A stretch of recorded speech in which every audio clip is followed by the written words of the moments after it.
ये कहानी है जगतपुर गांव में रहने वाले एक व्यक्ति राजू की। राजू अपनी पत्नी और 9 साल के बेटे के साथ रहा करता था। राजू खेती करता था जिससे उनका गुजारा हो रहा था। अरे सीमा, जल्दी खाना बांध दो, मुझे खेतों में जाने के लिए देर हो रही है। और रघु अभी सोकर उठा या नहीं? सीमा टिफिन में खाना लेकर जल्दी से राजू के पास आती है। ये लीजिए, आज मैंने आपकी मनपसंद गोभी की सब्जी रखी है। अब ना कहना कि तुम मेरी पसंद की चीज नहीं बनाती हो। अरे वाह वाह, क्या बात है। गोभी की सब्जी की सुगंध तो अलग ही आ रही है। चलो ठीक है, अब मैं चलता हूँ, मुझे वैसे भी काफी देर हो चुकी है। इसके बाद राजू कुदाल लेकर अपने खेत की ओर निकल जाता है। रास्ते में राजू को उसके 2 दोस्त शंकर और मोहन मिल जाते हैं।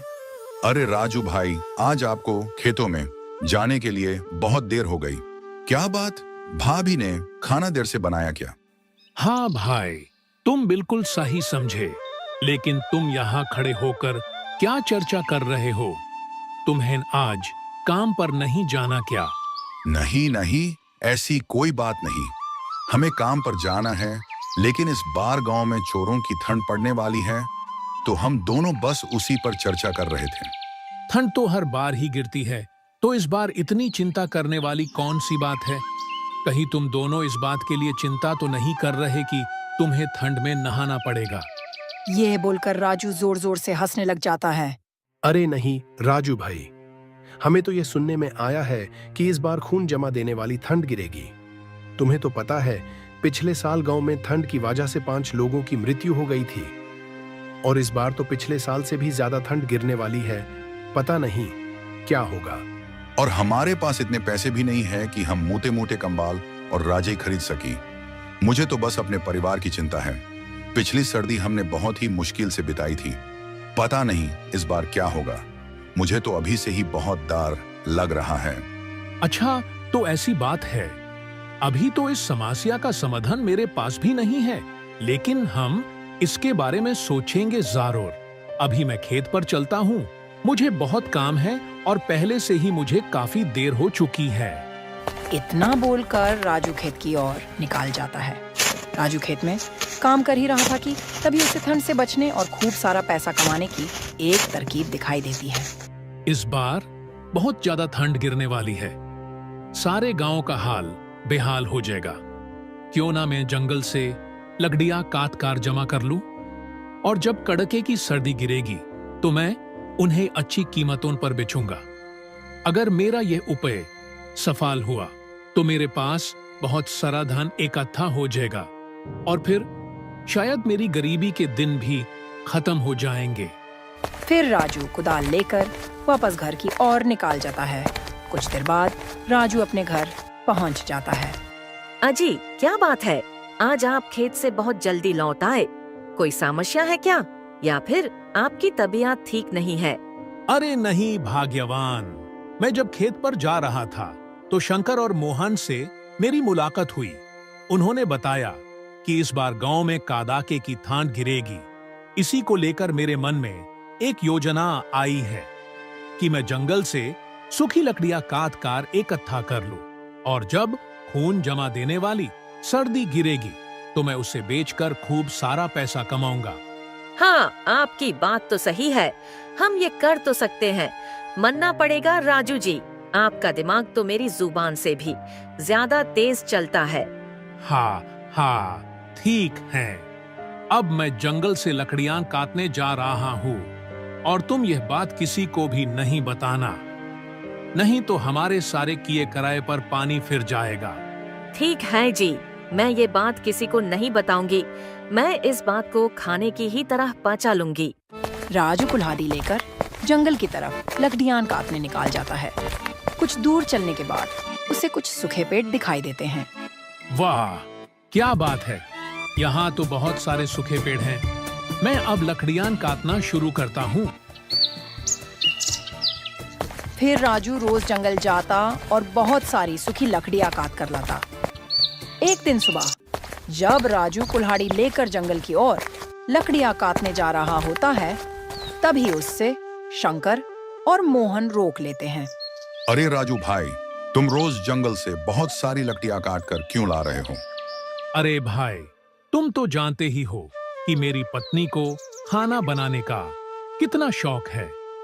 वो रोज तरह तरह के पकवान बनाती है, जिसकी वजह से काफी सारी लकड़ियां चूल्हा जलाने में खत्म हो जाती हैं। इसीलिए मुझे हर रोज लकड़ियां काटने के लिए जंगल जाना पड़ता है। लेकिन राजू भाई, हमें तो पहली बार पता लगा कि तुम्हारी पत्नी खाना बनाने की शौकीन है। हमने ऐसा पहले कभी नहीं सुना। खैर छोड़ो, जब तुम कह रहे हो तो ये बात सच ही होगी। शंकर और मोहन को राजू की बात सुनकर कुछ अजीब लग रहा था, लेकिन उन्होंने इन बातों पर ज्यादा ध्यान नहीं दिया। ठीक है भाई, अब मैं चलता हूँ, मुझे देर हो रही है। इतना कहकर राजू वहां से चला जाता है और कुछ दिन ऐसे ही बीत जाते हैं। राजू रोज जंगल जाता और वहां से सूखी लकड़ियां कट कर लाता। अब उसके पास बहुत सी लकड़ियों का भंडार हो गया था। कुछ दिन बाद गांव में ठंड गिरना भी शुरू हो जाती है और फिर राजू अपने घर के बाहर एक बोर्ड लगा देता है जिसमें 1 किलो लकड़ी की कीमत 5 रुपए लिखी थी। जब सभी गांव वाले वो बोर्ड देखते हैं तो उन्हें राजू की सारी चतुराई का पता चल जाता है कि वो क्यों हर रोज जंगल से सूखी लकड़ियां काट कर लाता था। अरे भाई, क्या तुमने राजू के घर के बाहर वो बोर्ड देखा जिसमें 1 किलो लकड़ी की कीमत 5 रुपए लिखी है? राजू ने बहुत ही चतुराई दिखाई है।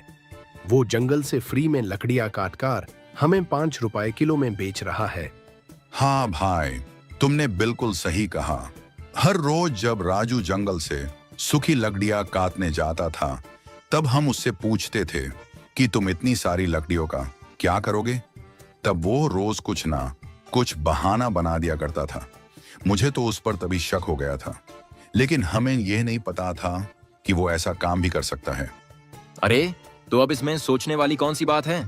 राजू से 5 किलो लकड़ी खरीदने से अच्छा है कि हम सभी कल जंगल जाएंगे और वहां से सूखी लकड़ियां काट कर लाएंगे। ये बात जब राजू को पता चलती है तो वो चिंता में पड़ जाता है, क्योंकि अब उसका लकड़ियां बेचने का व्यापार सफल नहीं हो पाएगा। अरे भाग्यवान, क्या तुमने सुना? गांव के लोग कल सूखी लकड़ियां काटने के लिए जंगल जा रहे हैं। अगर वो सूखी लकड़ियां काट लेंगे तो हमसे लकड़ियां कोई भी नहीं खरीदेगा और मेरी सारी मेहनत पर पानी फिर जाएगा। हाँ जी, आपने बिल्कुल सही कहा। काश कोई ऐसा चमत्कार हो जाए जिससे कि कल गांव वाले लकड़ियां काटने ही ना जा पाए। हाँ, अब हम सिर्फ ऊपर वाले के ही भरोसे रह सकते हैं। कुछ ही देर बाद रात हो जाती है। दोनों पति पत्नी खाना खाकर सो जाते हैं।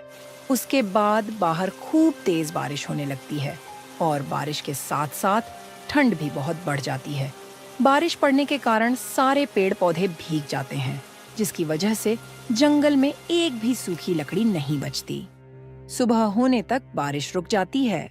जब राजू और सीमा बाहर का हाल देखते हैं तो वे बहुत खुश हो जाते हैं। अजी देखिए, लगता है ऊपर वाले ने हमारी सुन ली। रात को बारिश करवा दी। सारे पेड़ पौधे गीले हो गए होंगे और अब तो सूखी लकड़ियां भी जलने लायक नहीं बची होंगी। हाँ, तुमने बिल्कुल सही कहा।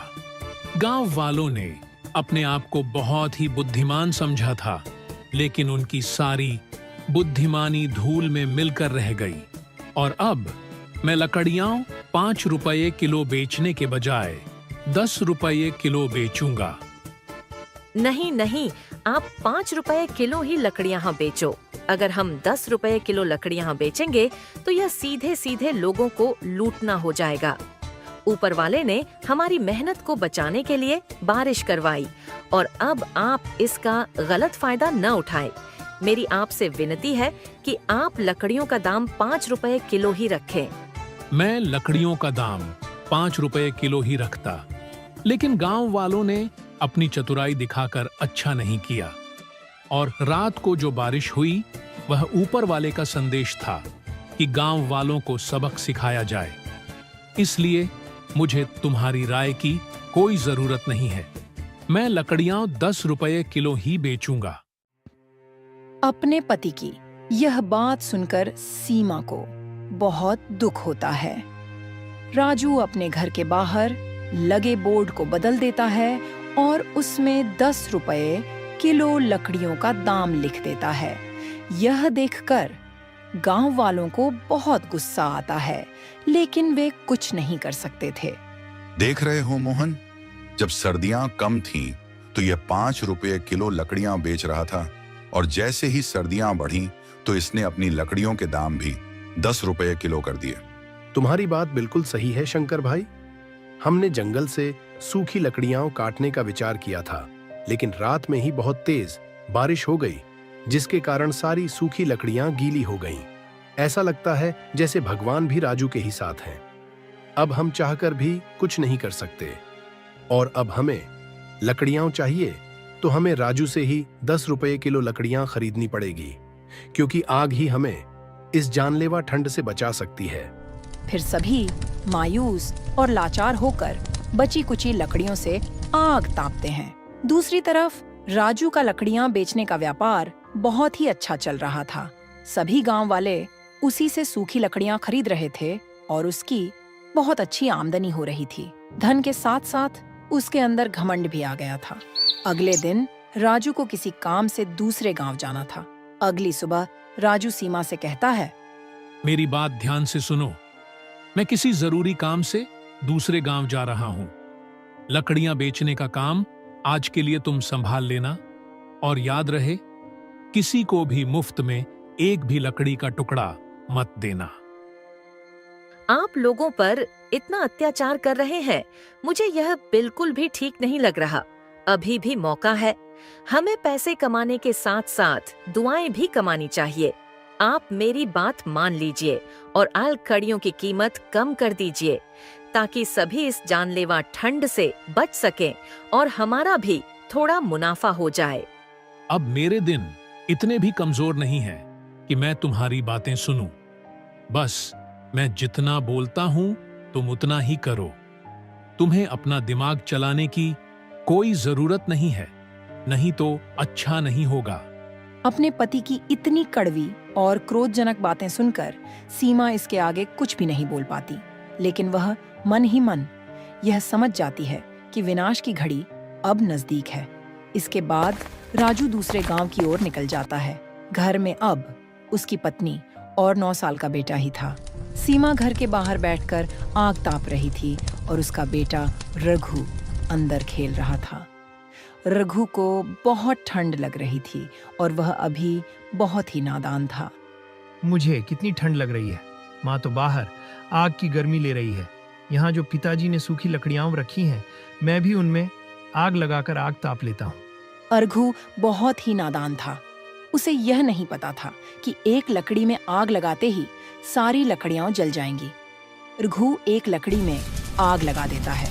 लकड़ियां सूखी थीं, इसीलिए देखते ही देखते उनमें आग लग जाती है और पूरा घर जलने लगता है।